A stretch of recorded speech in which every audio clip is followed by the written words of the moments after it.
నమస్కారం. భక్తిప్రదం కార్యక్రమానికి స్వాగతం. లంకాయం శాంకరీదేవి, కామాక్షి కాంచికాపురే, ప్రద్యుమ్నే శృంఖలాదేవి, చాముండి క్రౌంచపట్టనే, అలంపురే జోగులాంబ, శ్రీశైలే భ్రమరాంబిక, కోల్హాపురే మహాలక్ష్మి, మాహుర్యే ఏకవీరిక. అష్టాదశ పీఠాల్లో అమ్మవారి ప్రార్థన సాగుతోంది.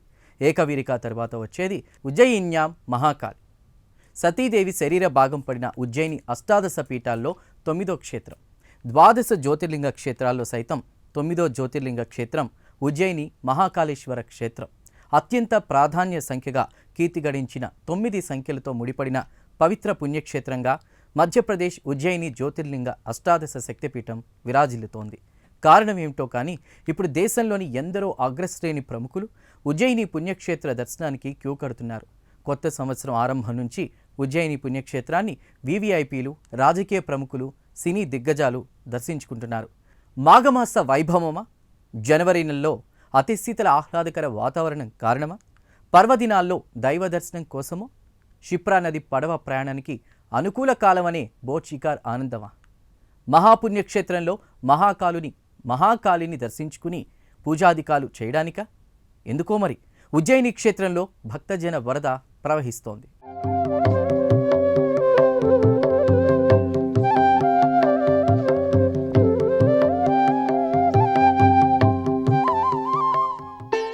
పుణ్య భారతవని నడిబొడ్డునున్నటువంటి మధ్యప్రదేశ్ మహాపుణ్యక్షేత్రం ఉజ్జయిని అసంఖ్యాక భక్తజనులతో కిటకిటలాడుతోంది. ప్రముఖ రాజకీయ నాయకులు, ప్రసిద్ధ చలనచిత్ర నటులు, క్రీడా సామ్రాట్టులు, గాన కళా కోవిదులు, మాన్యులు, అనన్య సామాన్యులు ఇలా సమస్త భక్త మహాశయులు నాటి పురాతన సప్త పుణ్యక్షేత్ర అవంతి, నేటి ఉజ్జయిని మహోత్తర పుణ్యక్షేత్రానికి తండోపతండాలుగా తరలి వెళ్తున్నారు.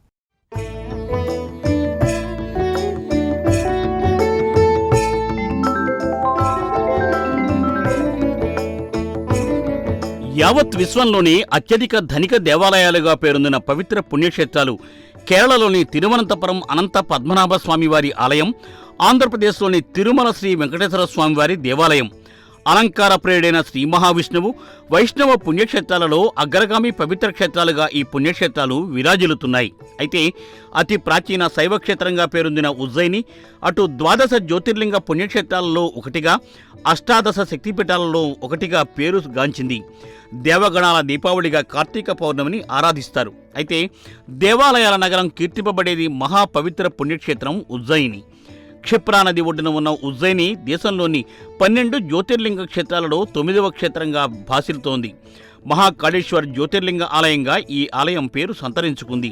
అదేవిధంగా 9వ అష్టాదశ శక్తిపీఠంగానూ ఈ క్షేత్రం విరాజిల్లుతోంది.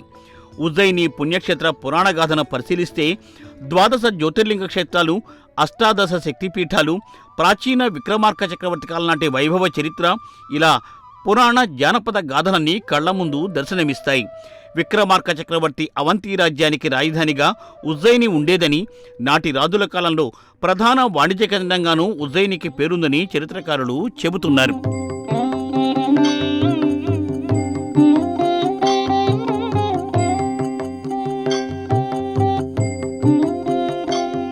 ఈ నగరం ఖగోళ శాస్త్ర విషయాల్లోనూ ప్రసిద్ధిగాంచినట్లు రాజుల చరిత్ర తెలియచేస్తోంది. పుణ్యభూమి భారతావనిలో 3 త్రిలింగ క్షేత్రాలు, 5 పంచారామ క్షేత్రాలు, 12 ద్వాదశ జ్యోతిర్లింగ క్షేత్రాలు, 18 అష్టాదశ శక్తిపీఠాలు, 7 ఏక సరళరేఖ శివక్షేత్రాలు నెలకొని ఉన్నాయి. 7ంటిలో 5 పంచభూత క్షేత్రాలు. ఇలా ఎక్కడ చూసినా శైవ క్షేత్ర వైభవం కనిపిస్తూ ఉంటుంది. దేశంలోని ప్రతి పల్లె, పట్టణం, నగరం, మహానగరాలలో వాడవాడల్లో శివాలయం దర్శనమిస్తూ ఉంటుంది. అయితే మధ్యప్రదేశ్ ఉజ్జయిని పుణ్యక్షేత్రంలో అటు అయ్యవారి ద్వాదశ జ్యోతిర్లింగ పుణ్యక్షేత్రం, ఇటు అమ్మవారి అష్టాదశ శక్తిపీఠం ఉండడంతో నూతన సంవత్సరం ఆరంభం నుండి ఈ పుణ్యక్షేత్ర దర్శనానికి బయలుదేరి వెళ్తూ ఉన్నారు. మధ్యప్రదేశ్లోని క్షిప్రా నది ఒడ్డున ఉన్న ఉజ్జయిని హైందవ జాతి 7 పరమ పవిత్ర పుణ్యనగరాల్లో ఒకటిగా భాసిల్లుతోంది. పుణ్యనది స్నాన మహాకుంభమేళాలో ఒకటైన సింహస్థ మేళా ఉజ్జయిని పుణ్యక్షేత్రంలో జరుగుతుందని పురాణ పెద్దలు, ధార్మిక గురువులు తెలియచేస్తూ ఉన్నారు.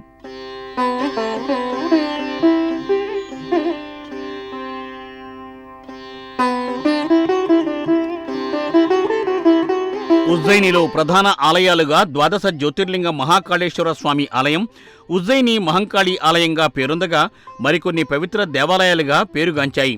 కాలభైరవ్, హర్సిద్ధి ఆలయాలు పేరు పొందాయి. చారిత్రకంగా అవంతి రాజ్య రాజధానిగా బాసిరిన ఉజ్జయినిని మౌర్య వంశ చక్రవర్తి సైతం పరిపాలించాడు. రామ్ఘాట్, జంతర్ మంతర్, సాందీపని ఆశ్రమం తదితర పౌరాణిక ప్రదేశాలు ఇక్కడ నెలకొని ఉన్నాయి.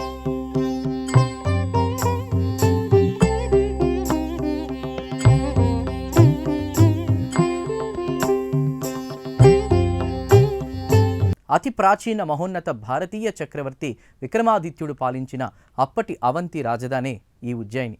ద్వాదశ జ్యోతిర్లింగ 9వ క్షేత్రంగా, అష్టాదశ పీఠాల్లోని 9వ శక్తిపీఠంగా భాసిల్లుతున్న ఉజ్జయిని మహాకాళేశ్వర క్షేత్రంగా, మహంకాళి క్షేత్రంగా విరాజిల్లుతోంది. ప్రాచీన గాథలైన, ఆధునిక భక్తిప్రద వేడుకలైన, మహాకాలునికి భస్మహారతులైన, మహంకాళి అమ్మవారి అర్చనలైన, ఏ పూజాధికాలైనా, ఆరాధనలైన సమస్త దేవాలయాలకు, సర్వ మానవ భక్త జనవాహినికి ఆదర్శనీయంగా నిలుస్తోన్న మహాపుణ్యక్షేత్రం ఉజ్జయిని.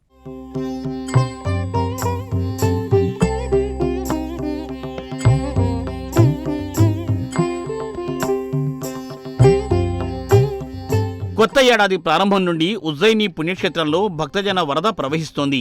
ఈ మాసం ఆరంభంలో శైవ మహోత్సవ్ అద్భుత రీతిలో సాగిందని పర్యాటక భక్తులు తెలిపారు. ఇందులో ప్రదర్శించిన సాంస్కృతిక కార్యక్రమాలు సూపర్లను విశేషంగా ఆకట్టుకున్నట్లు చెబుతున్నారు. ద్వాదశ జ్యోతిర్లింగ క్షేత్రంలో 12 జ్యోతిర్లింగాల ప్రదర్శనను భక్తులు, యాత్రికులు ఎంతో ఆసక్తిగా తిలకించినట్టు చెబుతున్నారు.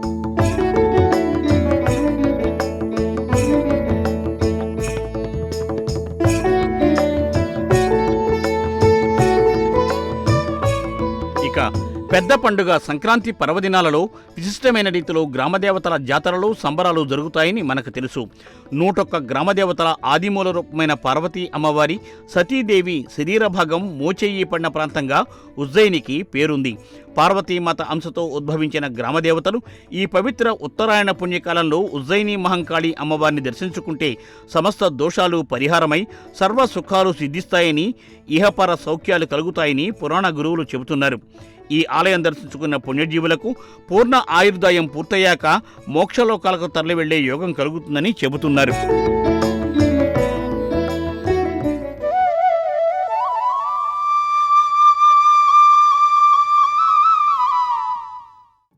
ఉజ్జయిని పుణ్యక్షేత్రంలో భక్తులకు ఆశీర్వాదాలు లభిస్తూ ఉండడంతో నూతన సంవత్సర ఆరంభ నెల జనవరి నెలలో మహంకాళి అమ్మవారి దర్శనం చేసుకోవడం కోసం ఇలా ఎన్నెన్నో కారణాలతో అసంఖ్యాక భక్తులు, రాజకీయ నేతలు, చలనచిత్ర నటులు, ఇతర వివిఐపీలతో ఉజ్జయిని క్షేత్రం కిక్కిరిసిపోతోంది.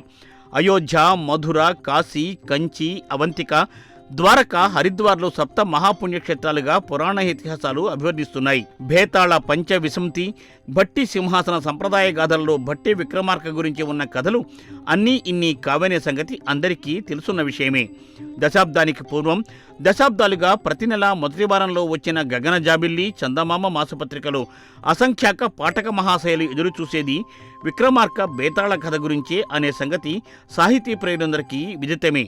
ఆ విక్రమార్క మహారాజు పరిపాలించిన అవంతి రాజ్య ఉజ్జయినికి పౌరాణిక, చారిత్రకమైన ప్రాశస్యం ఎంతో ఉంది. అప్పటి ఉజ్జయిని రాజ్యపాలకుడు విక్రమార్కుడికి ఆ పేరు ప్రదానం చేసింది ఆనాటి భారతీయ మహాయోధానయోధరాజులని భారతీయ చరిత్ర చాటి చెబుతోంది.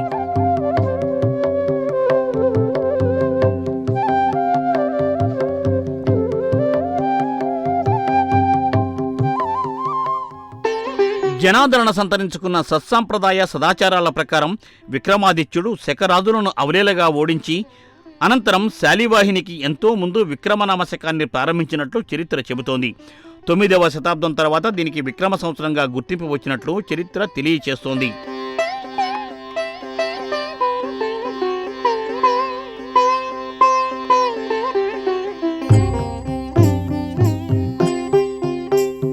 నవమ ద్వాదశ జ్యోతిర్లింగ క్షేత్రం, 9వ అష్టాదశ శక్తిపీఠంగా భాసిల్లుతున్న ఉజ్జయినికి అతి ప్రాచీన పౌరాణిక చరిత్ర, శతాబ్దాల జానపద చరిత్రే కాక మహిమాన్విత పుణ్యక్షేత్రంగా గాను పేరుంది. దుష్ట, దుర్మార్గ, దుర్మదాంధ అసురగణ ప్రాణుల పాలిట మహా భయంకరుడిగా భక్తులను సదా చల్లగా కాపాడే సదాశివదేవుడు ఇక్కడ మహాకాళేశ్వరుడిగా వెలసి అర్చక స్వాముల మహాపూజలు భస్మహారతులు స్వీకరిస్తున్నాడు. ఉజ్జయిని మహంకాళి అమ్మవారు ఎంతటి చల్లని తల్లో సికింద్రాబాద్ ఉజ్జయిని అమ్మవారి ఆలయ చరిత్ర చూస్తే తెలుస్తుంది.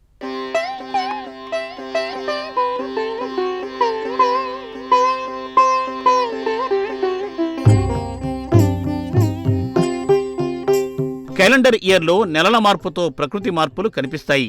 ఋతు మార్పు శోభ కనిపిస్తూ ఉంటుంది. డిసెంబర్లోని అతి శీతల వాతావరణం జనవరి నాటికి మరింత పెరుగుతుంది. ఈ ఏడాది ఆరంభం నుండి ఉజ్జయినిలో 9 డిగ్రీల సెంటీగ్రేడ్ నుండి 27 డిగ్రీల సెంటీగ్రేడ్ అతి శీతల ఉష్ణోగ్రతలు నమోదయ్యాయి.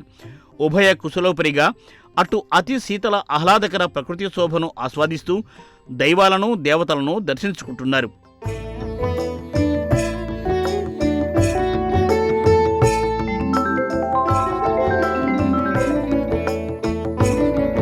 ఇక్కడి క్షిప్రా నది ఎంతో ప్రశాంతవంతంగా దర్శనమిస్తూ ఉంటుంది. ఈ నదిలో పడవ షికారు అంటే ప్రతి సందర్శకుడు ఎంతో ఉత్సుకత చూపుతారని ఇక్కడి బోట్స్ నిర్వాహకులు చెబుతున్నారు. ఇక్కడ జనవరి 5, 7వ తేదీల్లో శైవ మహోత్సవం అద్భుత రీతిలో నిర్వహిస్తారని స్థానిక ఆలయ వర్గాలు తెలిపాయి. ఇందులో 12 జ్యోతిర్లింగాల ప్రదర్శనపై భక్తులు విశేష ఆసక్తిని కనబర్చారు. కొత్త సంవత్సరం కొత్త నెల జనవరిలో ఉజ్జయిని పర్యటన ఆధ్యాత్మిక పరంగా పర్యాటక పరంగా ఉల్లాసంగా సాగిందని భక్తులు తెలియజేస్తున్నారు.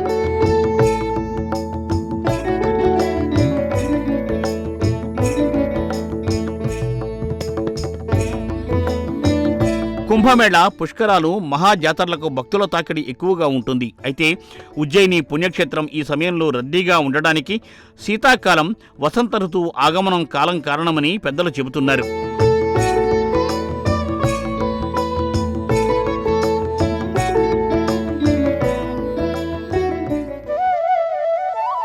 ఉష్ణోగ్రతలు చల్లగా సౌకర్యవంతంగా ఉండడం వల్లే ప్రజలు ఈ నెల ప్రయాణ అనువైన సమయం అంటున్నారు. ఉజ్జయిని మహాకాళేశ్వర స్వామికి హిమోత్పాత వైభవ సమయంలో అద్భుత రీతిలో ఇచ్చే భస్మహారతిని తిలకిస్తే మంచు పర్వతాలమయంగా ఉండే కైలాసగిరిలే జ్ఞప్తికి వస్తాయని పెద్దలు అంటున్నారు.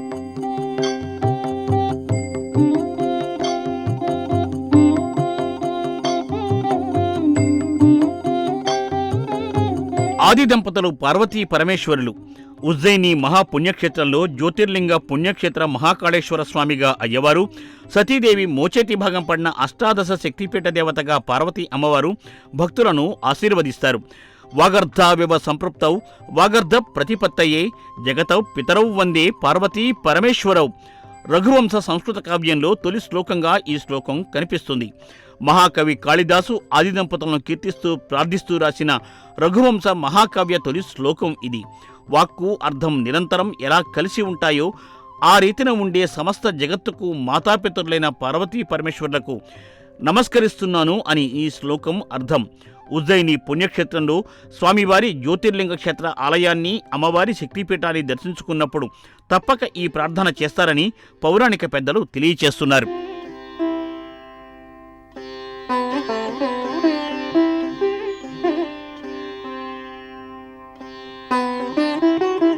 సప్త మహాపుణ్యక్షేత్రాలలో ఒకటిగా భాసిల్లుతున్న అవంతికాపురి, ఉజ్జయిని మహాకాళి ఆలయాన్ని దర్శించుకుంటే మహాపాపాల సైతం పటాపంచలవుతాయని పురాణ పెద్దలు చెబుతారు. ఉజ్జయిని అంటే విజయాలను పర్వత శిఖర స్థాయికి తీసుకెళ్లి ఉజ్జయిని అనే ధార్మిక గురువులు ఈ క్షేత్ర విశిష్టతను విశ్లేషణ చేస్తూ ఉన్నారు. ఉజ్జయినిని పాళీ భాష విజయపురిగా కీర్తించిందని ఆలయ చరిత్ర చాటి చెబుతోంది. దేవతా నివాస గృహంగా అగ్నిపురాణం ఈ క్షేత్ర ఖ్యాతిని వివరిస్తోంది. సదా నేత్రాలు మూసుకుని తపోనిష్టలో దర్శనమిచ్చే సదాశివుడు ఉజ్జయిని మహాక్షేత్రంలో నేత్ర సహితంగా దర్శనమివ్వడం విశేషమని పురాణ గురువులు చెబుతున్నారు.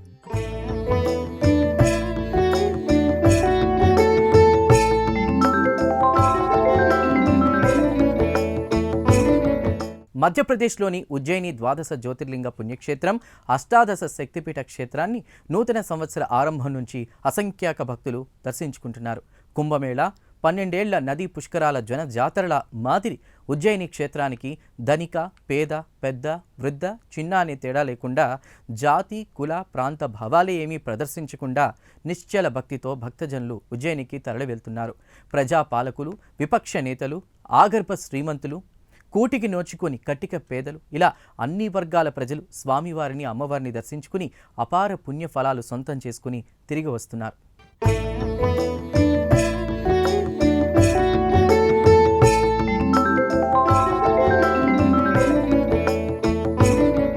ఇది ఇవాల్టి భక్తిప్రదం కార్యక్రమం.